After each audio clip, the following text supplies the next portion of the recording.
रसिक हो नमस्कार. शब्दालयाच्या आजच्या भागात मी आरती गांगण सर्व रसिक प्रेक्षकांचं मनपूर्वक स्वागत करते. तरुणांनो, स्वतःवर प्रचंड विश्वास असू द्या. तेव्हा उठा, जागे व्हा, लक्ष्य साध्य होईपर्यंत थांबू नका. हे विचार आहेत युगपुरुष स्वामी विवेकानंद यांचे. आज 12 जानेवारी. स्वामी विवेकानंद यांची आज जयंती. स्वामी विवेकानंद यांचे विचार तरुणांसाठी प्रेरणादायी आहेत. आजचा दिवस राष्ट्रीय युवा दिवस म्हणून आपण साजरा करतो. स्वामी विवेकानंद यांच्याकडे सगळं सकारात्मक विधायक आहे. त्यांच्या विचारांमध्ये आधुनिक आणि प्राचीन, आदर्श आणि व्यवहार यांचा सुंदर मिलाफ आहे. स्वामी विवेकानंद यांचं नाव घेताच आपल्या डोळ्यासमोर त्यांचं तेजस्वी निश्चयी व्यक्तिमत्व उभं राहतं. मानवाच्या सेवेतून देशाची सेवा केली जाऊ शकते या विचारातून त्यांनी भारत भ्रमण केलं. भारताच्या कल्याणासाठी मातृभूमीचे सेवक म्हणून झटणे, माणसातील मनुष्यत्व जागे करणे, वेदांत विचार जगभर पोहोचवणे हा दृढसंकल्प त्यांनी केला. शिकागो येथील सर्व धर्म परिषदेत अमेरिकेतील माझ्या बंधू भगिनींनो असं संबोधून त्यांनी सर्व मानव जातीबद्दल बंधुभाव प्रकट करून उपस्थितांची मनं जिंकली. स्वामी विवेकानंद हे आध्यात्मिक गुरु तर होतेच, पण ते समाज सुधारकही होते. स्वामी विवेकानंद यांचे विचार तरुणांसाठी प्रेरणादायी आहेतच, पण ते आपल्या सगळ्यांसाठीच ऊर्जा देणारे आहेत.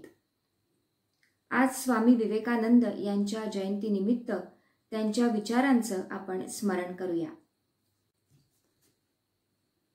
स्वामी विवेकानंद म्हणतात, स्वतःवर विश्वास ठेवा. विवेकानंद तरुणांना आयुष्यात जोखीम घ्यायला सांगतात. उद्याचे जग तरुणच घडवणार आहेत, म्हणून आपण तरुणांना घडवलं पाहिजे असं ते म्हणतात. जिंकलात तर नेतृत्व कराल, जर हरलात तर मार्गदर्शन करा असं ते म्हणत. दुसऱ्याकडून चांगलं ते शिका, पण स्वतःच्या मार्गाने जा. कोणतीही गोष्ट संपादन केल्याशिवाय स्वतःची होत नाही. तेव्हा उठा, जागे व्हा, लक्ष्य साध्य होईपर्यंत थांबू नका. सामर्थ्यवान बना. अंधश्रद्धा मानू नका. शुभ अशुभ हे विचारांचं फळ आहे. मन स्थिर करा, तरच तुम्ही मार्ग काढू शकाल. असीम संयम बाळगा असं ते म्हणत. त्यांच्या विचारांमध्ये अध्यात्म आणि विज्ञान यांचा सुंदर मिलाफ आहे. जग ही विशाल व्यायामशाळा आहे. इथे आपण स्वतःला मजबूत बनवतो. अनुभव हेच मोठं शिक्षण आहे. देशावर निष्ठा ठेवा. स्वामीजींचे विचार आपल्या देशाप्रमाणेच जगालाही दीपस्तंभाप्रमाणे मार्गदर्शन करत आहेत. तरुणांनी फक्त आपल्या कोशात न राहता देशहिताचं भान ठेवून जगात स्वतंत्रपणे प्रवास करावा. जगाची विचार संस्कृती, लोकजीवन हे सारं जाणून घ्यावं असं ते सांगतात. त्यांच्या विचारांमध्ये राष्ट्रीयता आणि वैश्विकता यांचाही मिलाफ आहे.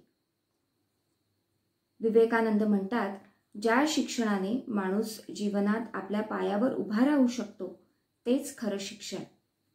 जीवन घडवणारं, माणूस निर्माण करणारं, चारित्र्य घडवणारं, मानसिक बल वाढवणारं, बुद्धी विशाल करणारं शिक्षण द्यायला हवं असं ते म्हणतात. लोक काहीही म्हणत, आपली जी निश्चित मतं आहेत त्यांना चिकटून राहा. स्वतःवर विश्वास ठेवा. प्रत्येक चांगल्या गोष्टीची प्रथम चेष्टा होते, नंतर विरोध होतो आणि शेवटी स्वीकार होतो. तेव्हा आत्मविश्वास असू द्या. कोणाकडूनही मदतीची आशा बाळगू नका. जी काही मदत तुम्हाला कधी मिळाली आहे ती सारी तुमच्या अंतरात्म्यातूनच, तुमच्या स्वतःतूनच. स्वामी विवेकानंद यांचे विचार जर आत्मसात केले तर आपल्या वैयक्तिक उन्नतीबरोबरच देशाचाही सर्वांगीण विकास होईल हे निश्चित. स्वामी विवेकानंद यांच्या शक्तिदायी ओजस्वी विचारांची आज नितांत गरज आहे. स्वामी विवेकानंद यांना प्रणाम करून आजचा कार्यक्रम मी इथे समाप्त करते. पुन्हा भेटू. नमस्कार.